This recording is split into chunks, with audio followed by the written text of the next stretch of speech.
لیکن وہ حدیث جو اب میں سنانے چلا ہوں وہ آپ کو ملے گی اسی میں، اگر تو وہ مشکات میں آپ پڑھ رہے ہیں تو اس کے یہ کتاب باب العلم جو ہے اس کی فصل ثالث میں یہ حدیث مل جائے گی۔ یوشک ان یاتی علی الناس زمان، اندیشہ ہے کہ لوگوں پر ایک زمانہ ایسا بھی آ جائے گا،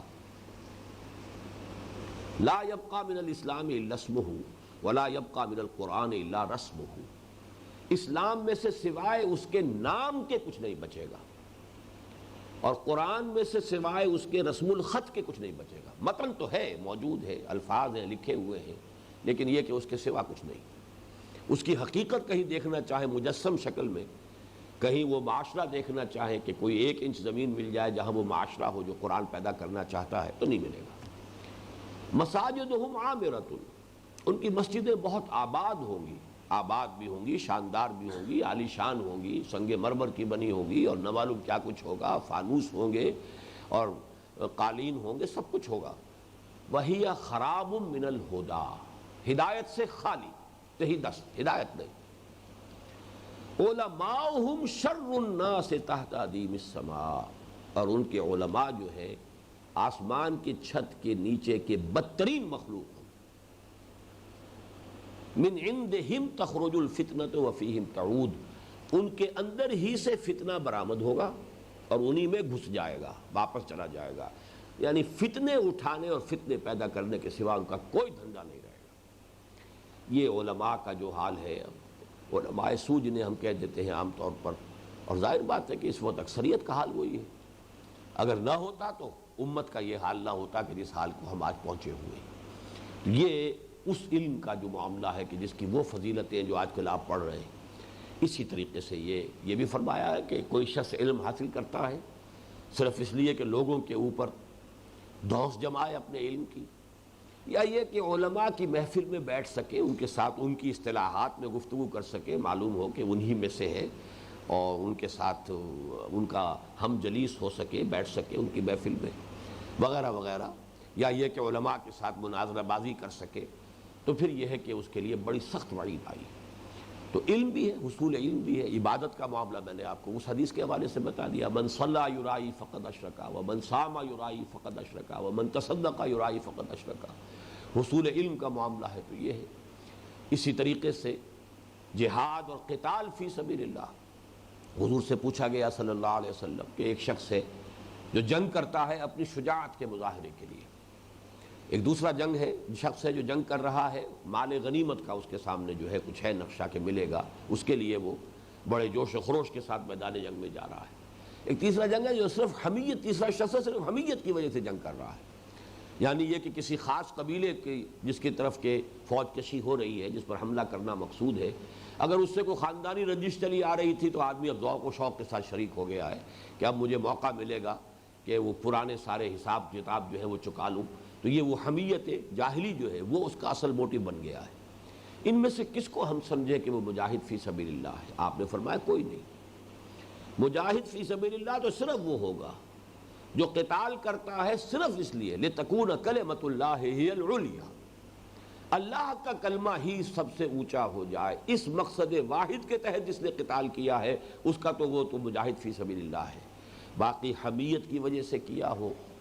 کسی قومیت کے حوالے سے کیا ہو، مال غنیمت کے حصول کے لیے کیا ہو، اپنی شجاعت کے مظاہرے کے لیے کیا ہو، تو وہ گویا کہ پھر یہ اللہ تعالیٰ کی راہ میں جہاد نہیں ہے، وہ پھر جہاد اپنے نفس کے لیے ہو جائے۔ اسی کے ضمن میں حضرت علی کا واقعہ بیان ہوتا ہے جو ویسے تو تقریباً یعنی ناقابل یقین بات ہے، لیکن یہ کہ یہ صحابہ کرام کا معاملہ، حضور صلی اللہ علیہ وسلم جس طرح تزکیہ باطن کیا تھا، تزکیہ باطن کو بھی سمجھ لیجئے کہ اصل اس کا مطلب یہی ہے۔ تزکیہ باطن جو ہے اس کا کوئی اور مطلب نہیں ہے، نیت کو پاک کر لینا، کہ اصل آپ کے مقاصد بالکل خالص ہو جائیں کہ وہ اللہ کی رضا اور اخروی فلاح اور نجات، اس کے سوا کوئی شے مقصود نہ رہے، مطلوب نہ رہے۔ لا مقصود الا اللہ، لا مطلوب الا اللہ، لا محبوب الا اللہ۔ جو بھی کام آپ نیکی کا کر رہے ہیں، اب آپ معاش کے لیے کر رہے ہیں، ٹھیک ہے، آپ کو معلوم ہے کہ یہ کام میں کر رہا ہوں، یہ مزدوری کر رہا ہوں، یہ محنت کر رہا ہوں، یہ میں معاش کے لیے کر رہا ہوں، کوئی حرج نہیں۔ اس میں اگر آپ نے حلال ذرائع کو استعمال کیا ہے، حرام سے بچے ہیں، تو یہ بھی جہاد میں شمار ہو جائے گا اور یہ عبادت کا حصہ شمار ہو جائے گا۔ لیکن یہ کام آپ بالفعل بالارادہ نیتاً اپنے حصول معاش کے لیے کر رہے ہیں، لیکن کوئی کام نیکی کا ہے، دین کی خدمت کا ہے، اب اس میں اگر کوئی شے شامل ہو گئی،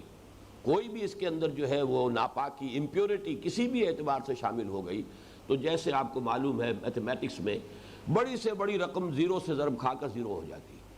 تو بڑے سے بڑا عمل ہو، وہ قتال فی سبیل اللہ کا عمل ہو، وہ علم کے حصول اور تعلیم اس کا معاملہ ہو، وہ کوئی عبادات کا معاملہ ہو، بڑی سے بڑی شے زیرو سے ضرب کھا کر زیرو ہو جائے گی۔ اللہ کی میزان میں نہ صرف یہ کہ اس کا کوئی وزن نہیں ہوگا، بلکہ جیسا کہ میں نے عرض کیا، نیکی برباد، گناہ لازم، کہ وہ شرک لازم آ جائے گا، اس لیے کہ تمہارے مقصود و مطلوب کے اندر اللہ تعالیٰ کے سوا کوئی اور شامل ہو گیا، وہ یہ چیز جو ہے یہ وہ شرک کے درجے تک پہنچا دینے والی ہے۔ تو یہ حدیث جو ہے اس اعتبار سے کہ ان تمام مفاہیم کو اس نے اپنے اندر جو ہے وہ سمیٹ لیا ہے، اور اس کا اصل فائدہ کیا ہے؟ وہ یہی ہے کہ ہر شخص انٹراسپیکشن کرے، درو بینی کرے، اپنے اندر جھانکے۔ یہ مراقبہ جو ہے یہ صحیح مراقبہ ہے کہ انسان، مراقبہ کسے کہتے ہیں؟ رقبہ گردن، ایک دوسرے پر تاک لگا کر بیٹھ جانا، یہ مراقبہ ہے۔ رقبہ گردن کو کہتے ہیں، مراقبہ باب مفاعلہ، گویا کہ ایک دوسرے کے اوپر آدمی جو ہے پوری طریقے سے دھیان دے رہا ہے، یہ مراقبہ ہے۔ تو انسان مراقبہ کرتا ہے اپنے اندر، اپنے نفس کے ساتھ پوری دھیان کے ساتھ غور و فکر کرتا ہے، اپنے اعمال کا جائزہ لیتا ہے، میں بھاگ دوڑ تو بہت کر رہا ہوں، میرے اندر کا حال کیا ہے، میری نیتوں کا حال کیا ہے، میرے اصل مقاصد کیا ہیں، کہیں کوئی نقب تو نہیں لگا لی ہے۔ اور یہ نقب جو ہے اس قدر غیر شعوری طور پر لگ جاتی ہے، شیطان جو ہے اتنا وہ غیر شعوری طور پر جو ہے انسان کے اوپر حملہ آور ہوتا ہے، جس کے لیے کہ حضور کی وہ حدیث بھی میں نے بارہا آپ کو سنائی ہے کہ ان الشیطان یجری من الانسان مجری الدم، شیطان تو انسان کے وجود میں خون کی طرح سرایت کر جاتا ہے۔ جیسے ہمیں معلوم ہے کہ کوئی سیل جو ہے، باڈی سیل، ایک سیل بھی اگر خون، دوران خون کے ساتھ اس کا تعلق قائم نہیں ہے تو وہ ڈیڈ ہو جائے گا، اس کی لائف کا دار و مدار اسی پر ہے۔ تو اسی طریقے سے پوری جس طرح خون سرایت کرتا ہے وجود میں، ایسے شیطان سرایت کر جاتا ہے۔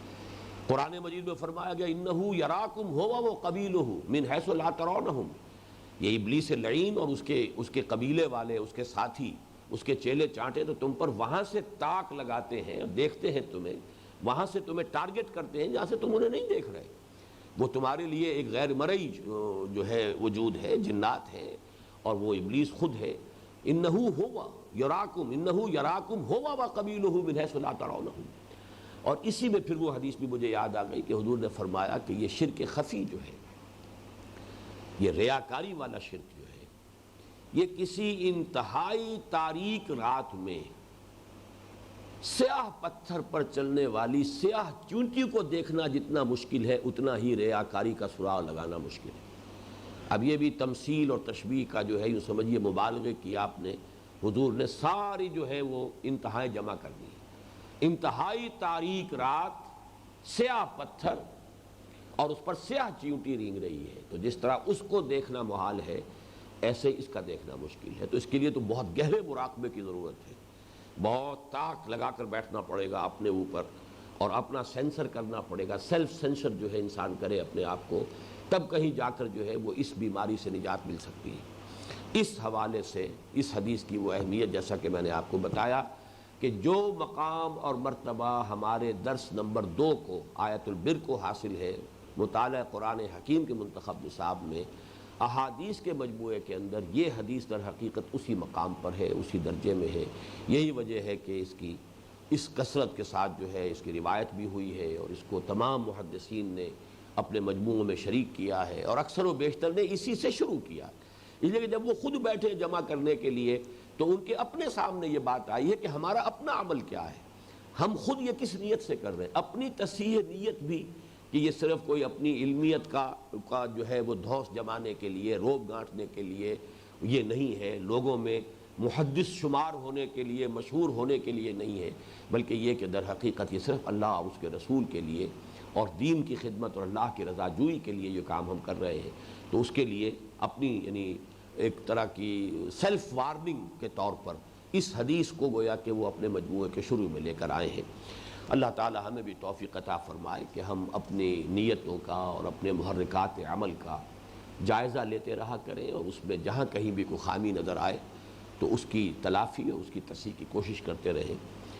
بارک اللہ لی ولکم فی القرآن العظیم ونفعنی وإیاکم بالآیات والذکر الحکیم.